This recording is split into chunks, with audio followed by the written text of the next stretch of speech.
Salut à tous et à toutes, on se retrouve pour une nouvelle vidéo et un nouvel épisode dans ce mode Pro Cycling, je crois bien le 19e épisode. Et du coup dans cet épisode on va reprendre la série et on va aller faire le Tour de France. Première fois de notre carrière qu'on va faire le Tour de France pour cette troisième saison. C'est du coup le parcours de 2016 sur lequel on va être aujourd'hui. Et je pense que dans cette vidéo on va faire les 11 premières étapes, c'est-à-dire qu'on va s'arrêter à l'étape qui nous amènera à Montpellier. Et évidemment l'objectif dans cette vidéo ça va être de pourquoi pas essayer d'aller chercher une victoire d'étape. De toute façon je pense que sur ce Tour de France on va avoir un rôle d'équipier ou un rôle de baroudeur. Mais l'objectif évidemment ça va être d'aller chercher au moins une victoire d'étape. Et pourquoi pas le maillot à pois. Le maillot à pois ça serait pas trop mal, mais il faudrait avoir un pic de forme, hein. Là le pic de forme est pas près d'arriver encore. Je pense qu'il peut arriver rapidement mais pas encore. Et là on va arriver directement pour la première étape de ce Tour de France. Ça va être une étape qui va être de plat et on va se retrouver directement au départ pour voir quel rôle nous donne le directeur sportif. On est au départ de cette première étape, on a pu voir le Mont Saint-Michel en fond. Et là évidemment on va aller voir quel rôle nous donne le directeur sportif sur cette course. Et on a du coup un rôle d'équipier, on a un beau petit +3 sur cette première étape. On va du coup faire l'équipier et on va se retrouver sûrement dans le final. On arrive dans le final de cette première étape du TDF. On a réussi l'objectif d'équipier vu qu'on a fait 38 km sur les 30 qu'on devait faire. Et là maintenant on espère que nos coéquipiers vont faire le job et qu'ils vont essayer et qu'ils vont pas essayer mais qu'ils vont aller chercher un gros résultat. Parce que vraiment on n'a pas des Groenewegen, des Jacobsen et tout dans notre équipe pour rien. J'espère qu'ils sont là au moins pour aller chercher des résultats corrects. Nous peut-être qu'on peut aller chercher une place d'honneur. Il y avait beaucoup de peut-être dans cette phrase. On va se mettre en tout cas devant la ligne d'arrivée. On va aller voir qui c'est qui va s'imposer sur cette première étape et du coup prendre le premier maillot jaune. Et ça va être du coup Caleb Ewan qui va prendre le premier maillot jaune de ce Tour de France et il s'impose du coup devant Sébastien Molano. Jasper Philipsen, nos coéquipiers, arrive à aller chercher la troisième place. Non, c'est pas notre coéquipier Jasper Philipsen, c'est Jacobsen, notre coéquipier. David Decker finit 4ème, Dresner 5ème et du coup notre coéquipier Jacobsen lui ne fait que 8ème. Et nous on finit 28ème sur cette première étape. On est au départ maintenant de la deuxième étape de ce Tour de France. On a encore un rôle d'équipier pour cette deuxième étape qui va être un peu plus compliqué vu que ça sera une étape plutôt vallonnée. Du coup je pense qu'on va rien avoir à jouer sur cette étape et on va se retrouver directement à l'arrivée pour voir qui c'est qui s'impose. Les premiers sont en train d'arriver sur cette deuxième étape qui était plutôt vallonnée. C'est Wout van Aert qui va s'imposer sur cette deuxième étape devant Tadej Pogacar.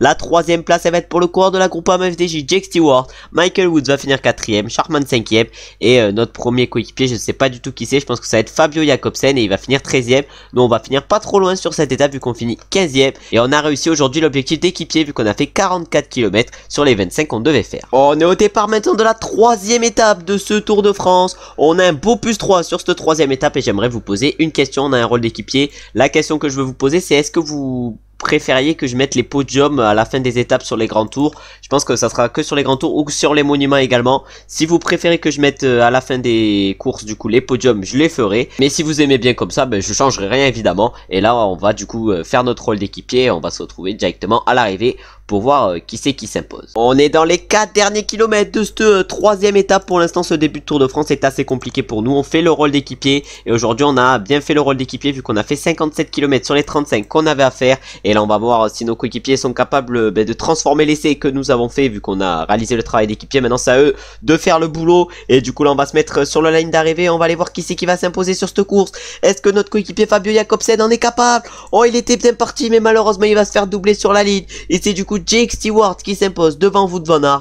Fabio Jacobsen, notre coéquipier malheureusement ne fait que 3ème, Sébastien Molano fait 4ème, Caleb Ewan 5ème et nous on arrive à aller chercher une belle place d'honneur vu qu'on finit 12ème sur cette troisième étape et maintenant on va partir pour la 4ème étape de ce Tour de France. On est maintenant au départ de la 4ème étape de ce Tour de France. Les 3 premières étapes on a eu un rôle d'équipier, je pense que ça va être la même sur la 4ème étape parce que le parcours est similaire et du coup on a malheureusement un moins sur cette 4ème étape et on a encore le travail d'équipier à faire. On va du coup faire le travail d'équipier et on va se retrouver dans le final de cette étape pour voir si on a peut-être la possibilité d'aller chercher une place d'honneur mais c'est également pour voir si notre sprinter arrive à chercher quelque chose de bien. On arrive dans les 3 derniers kilomètres de cette course. Le final j'ai l'impression est en légère montée. On va aller se mettre sur la ligne d'arrivée. On va aller voir qui c'est qui s'impose sur cette course parce que ça m'étonnerait quand même qu'avec notre coureur on arrive à aller chercher la victoire. Même si on est plutôt bien placé on va sûrement craquer assez rapidement.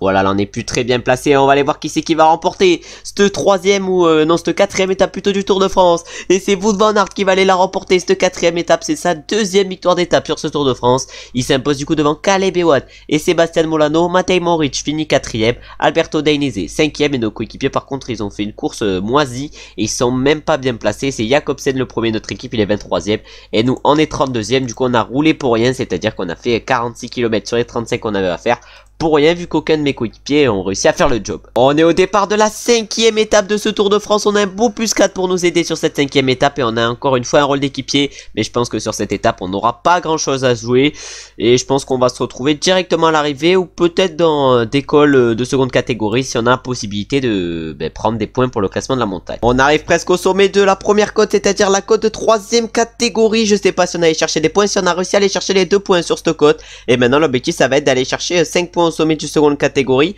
parce qu'évidemment l'objectif c'est de remporter le maillot à pois sur ce TDF. Ah, sur ce seconde catégorie j'aurais bien voulu aller chercher des points mais malheureusement trop compliqué, ils sont trop forts devant nous et on va du coup maintenant se retrouver directement à l'arrivée pour voir qui c'est qui s'impose.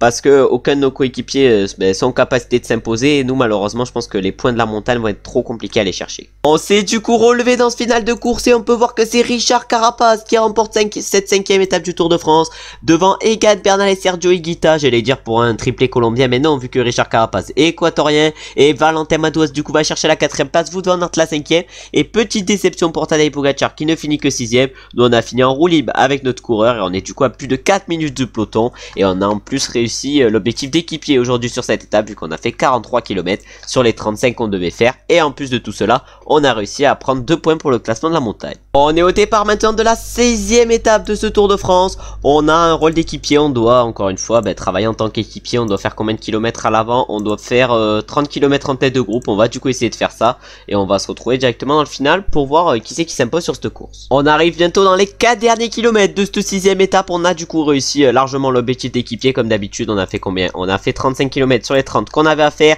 Il reste encore 3 km avant l'arrivée. On va consommer notre gel énergétique et on va voir quelle place on peut aller chercher sur cette 6e étape. On va tenter quelque chose. On va tenter quelque chose, c'était sûr. C'était sûr qu'en accélérant maintenant, on pouvait peut-être jouer quelque chose. Oh, est-ce qu'on va être capable d'aller la chercher la victoire? On va se mettre sur la ligne d'arrivée. Est-ce qu'on va être capable d'aller chercher une victoire sur cette 6e étape? Oh, les sprinters reviennent très vite, mais ils vont pas revenir assez vite. Et on va aller chercher la victoire sur cette 6e étape qui ne tente rien à rien. Mais nous, on a tenté et ça a marché. Dainese fait 2, Deli fait 3, Stewart fait 4. Van Aert fait 5 et nous on fait 1 et du coup on s'impose sur cette 6e étape et on remporte notre première victoire sur un grand tour. Après c'est notre premier grand tour, du coup c'est logique, et on remporte du coup notre première victoire sur le Tour de France. On a tenté et ça a marché et voilà, première victoire, c'est nickel. Et maintenant on se retrouve pour la 7e étape, mais là il y avait un petit creux dans la vidéo, il se passait pas grand chose et la victoire nous relance. Ouais, par contre les mecs sont comptabilisés dans le même temps que nous et en plus on remporte 60 points plus 29 points. On est maintenant à 166 points dans le niveau 20 et on va se retrouver maintenant pour la 7e étape où cette fois-ci on va encore une fois avoir un rôle d'équipier avant la 8e étape où on risque je pense d'être actif parce que ça sera une étape où il y aura pas mal de points à jouer pour le classement de la montagne. C'est la 7e étape qui nous attend et sur cette étape du coup on a un rôle de baroudeur, plutôt de classement du meilleur grimpeur, mais malheureusement il n'y a que 10 points à jouer sur cette étape et en plus les 10 points sont pour le col d'Aspin où l'échappée risque de se faire attraper, mais si l'échappée peut aller au bout, moi ça me dérange pas, on pourra peut-être jouer la victoire. En tout cas on essaye de prendre l'échappée. On arrive pour la cote de 4e catégorie, l'objectif ça va être de passer en tête sur cette cote de 4e catégorie. Ça se trouve on peut remporter le maillot à pois pour un point, on sait jamais. En tout cas là on va tout donner et on se fait dépasser par Bob Jungels et tout, du coup on ne l'aura même pas ce point malheureusement. On se sera battu pour le point pour rien et là je pense qu'on va rapidement se faire attraper par le peloton et je pense qu'on va se retrouver directement à l'arrivée pour voir qui c'est qui s'impose. Et nous par contre avec notre coureur on va clairement se relever. On a au moins réalisé l'objectif d'échapper aujourd'hui vu qu'on a fait 68 km sur les 55 qu'on devait faire et maintenant on va se relever et on va essayer de perdre le plus de temps possible sur cette étape pour pouvoir prendre l'échappée sur la prochaine. On voit les premiers arriver sur cette 7e étape du Tour de France et ça va être Egan Bernal qui va s'imposer sur cette première étape environ de montagne. Et du coup Egan Bernal il s'impose devant Lopez, c'est-à-dire Juan Pedro Lopez, lui qui avait réalisé un bon Giro la saison dernière. La 3e place du coup elle est pour Tadej Pogacar qui faisait pourtant partie des favoris sur ce TDF. Alessandro Covi va chercher la 4e place et Richard Carapaz la 5e. Nous on s'est clairement relevé avec notre coureur et on risque de perdre pas mal de temps pour la 8e étape où on va essayer de partir dans l'échappée. C'est maintenant la 8e étape de ce Tour de France qui nous attend. On a un beau +4 sur cette étape. On a du coup l'objectif de classement de meilleur grimpeur évidemment. Et on a l'objectif de se montrer en échappée au moins 60 km dans les 100 derniers kilomètres de course. On va essayer de faire ça et on va surtout essayer d'aller chercher des points de la montagne pour pourquoi pas prendre la tête. Peut-être que le maillot à pois était un objectif trop grand puis qu'à 10 km du sommet, non 5 km du sommet, on est en difficulté malheureusement. Avec notre coureur, on va du coup finir à notre rythme et là ça devient compliqué dans ce Tourmalet. Et l'objectif de se montrer en échappée au moins 60 km dans les 120 derniers kilomètres va être compliqué à aller chercher. et même les points de la montagne vont être compliqués à aller chercher. Maintenant on va se retrouver un peu plus tard sur cette étape. Même avec le plus 4, l'étape était sûrement plus compliquée, même un peu trop compliquée pour nous, et du coup maintenant on va se relever. Il reste encore 30 km, on n'aura pas réussi à aller chercher des points de la montagne, mais on aura au moins réussi l'objectif d'échapper vu qu'on aura fait 80 km sur les 60 qu'on devait faire. Et maintenant on va se retrouver directement à l'arrivée sur cette étape pour voir qui c'est qui s'impose. On voit les premiers arriver sur cette 8e étape et c'est du coup Pello Bilbao qui s'impose pour l'échappée devant Van Eichstätt. Ils étaient avec nous dans l'échappée mais malheureusement ils sont un peu trop forts pour nous encore, surtout un Pello Bilbao avec un plus 3. Même nous avec un plus 4 on peut pas avoir les capacités de battre un mec à 79 montagne, 78 vallons, excusez-moi. Et du coup la 3e place derrière elle est pour Johannes Stone-Mittet, non pardon excusez-moi, elle est pour Vingegaard devant Stone-Mittet. Tadej Pogacar finit 5e et Richard Carapaz 6e. Pour l'instant dans ce début Tour de France les écarts sont pas énormes. Et maintenant on va partir pour la 9e étape justement de ce Tour de France qui va être encore une fois une étape de montagne. Et on va voir si notre rôle est encore de jouer le classement du meilleur grimpeur, parce que sur cette étape ça a quand même été compliqué. C'est la 9e étape du Tour de France qui nous attend. On a un rôle d'équipier sur cette étape, on a un beau plus 3, mais là je pense qu'on va essayer de partir dans l'échappée parce qu'on a quelques points de la montagne à aller chercher. On va du coup accélérer directement. Par contre Pello Bilbao a remporté la dernière étape, mais peut-être qu'il a pris la tête au classement général, je sais pas du tout. Non, il est 2e Pello Bilbao à 13 secondes du premier. Nous l'objectif ça va être pourquoi pas d'aller chercher des points sur cette étape, même si ça risque d'être compliqué. Ah, cette montée malheureusement est un peu trop compliquée pour nous et je pense qu'on va pas aller chercher beaucoup de points. On va sûrement aller finir 5e de ce première catégorie. On va aller chercher 2 points je crois bien, mais rien de plus. Et maintenant on va se retrouver pour la prochaine côte de première catégorie, plutôt le prochain col qui sera le col del Canto. On n'est plus que 6 dans le col del Canto, on est avec Uchtebroeks, les Narkamna, mais est-ce qu'on est capable d'aller chercher des points? On va voir ça. On va voir ça, on va donner un peu ce qu'on a, mais est-ce qu'on est capable d'aller chercher des points? On va voir ça, on donne tout. On donne tout, est-ce qu'on est capable de battre Ben O'Connor? Non, malheureusement non, et on finit quand même 3e sur ce col. Ce qui nous permet quand même d'aller chercher 6 points pour le classement de la montagne, c'est pas énorme, mais c'est une petite quantité. Maintenant on va se retrouver pour le prochain col, le col de seconde catégorie, si on est toujours avec ces coureurs qui sont quand même monstrueux, c'est-à-dire Uchtebroeks et Ben O'Connor. Malheureusement on n'a rien pu faire mieux dans ce col de seconde catégorie qu'aller chercher la 4e place et du coup 1 point. Ouais voilà c'est ça, 1 point. Et du coup maintenant on va essayer pourquoi pas de bien gérer le prochain col qui est un col de première catégorie, c'est-à-dire le col de Beglaxis, mais je pense qu'on va se faire attraper par le peloton dans ce col. Et c'est bon, c'est fait, on vient de se faire attraper par le peloton et maintenant du coup on va se relever maintenant que le peloton a réussi à nous rattraper et on va se retrouver je pense directement à l'arrivée pour voir qui c'est qui s'impose sur ce course. Mais on a quand même réussi à aller chercher sur cette étape pas mal de points de la montagne pour le classement, mais pas assez je pense pour pouvoir encore figurer sur ce classement. Peut-être qu'on est rentré dans le top 10 mais rien de mieux, et j'ai pu aller chercher des points au niveau du sprint inter parce que je pense que le maillot vert peut devenir un objectif vu tous les points qu'on a déjà et vu qu'on a déjà remporté une étape. Les premiers arrivent sur cette 9e étape, mais qui c'est qui va aller s'imposer? Quel grimpeur va s'imposer sur cette étape? On va voir ça. Oh, les premiers arrivés c'est Tadej Pogacar qui était le grand favori de ce Tour de France et qui remporte enfin une étape. Il s'impose du coup devant Giulio Ciccone et Jonas Vingegaard. Joao Almeida finit 4e et Sergio Higuita excusez-moi complète le top 5. Puis après c'est Johannes Stone-Mittet qui finit 6e.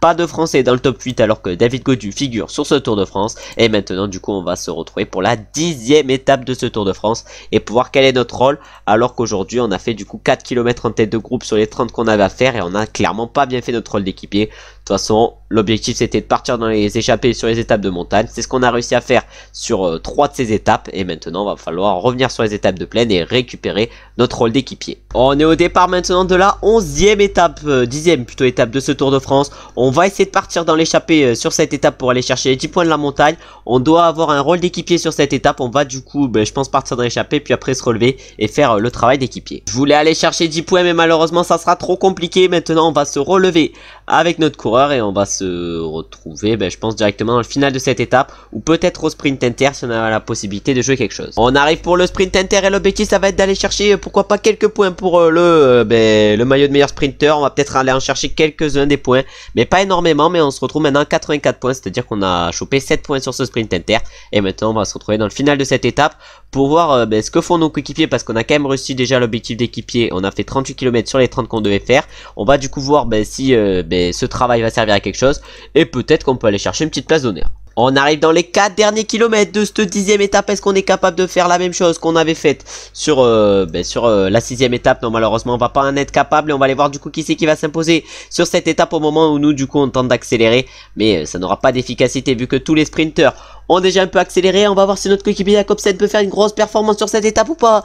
Alors que j'ai l'impression que ça va être Jasper Philipsen, mais non, c'est Arnaud Delis qui remporte cette étape devant Caleb Ewan. David Decker finit 3ème, Philipsen 4ème, Molano 5ème. Notre coéquipier malheureusement Jacobsen ne fait que 6ème et donc on va finir beaucoup plus loin sur cette 10ème étape, vu qu'on va finir même en dehors du top 20. On ne finit seulement que 22ème et maintenant on va partir pour la 11ème étape et dernière de la vidéo. 11ème étape de ce Tour de France. On sera un peu plus de la moitié du Tour de France et du coup on fera l'autre moitié dans la prochaine vidéo. C'est la 11ème étape du Tour de France qui nous attend. On a encore une fois un 0 sur cette 11ème étape et c'est la dernière de la vidéo. On a encore une fois un rôle d'équipier. On va du coup essayer de faire ce rôle et on va se retrouver directement dans le final où il va y avoir une zone exposée au vent. Du coup je pense que ça va pas être un peloton complet qui va se jouer la victoire. On devait se retrouver dans le final de cette étape mais on va se retrouver un peu avant pour le sprint inter parce que faut pas oublier que je joue un peu le maillot vert sur ce TDF et du coup on va essayer d'aller chercher le plus de points possible sur ce sprint inter et on va finir 3ème de ce sprint inter.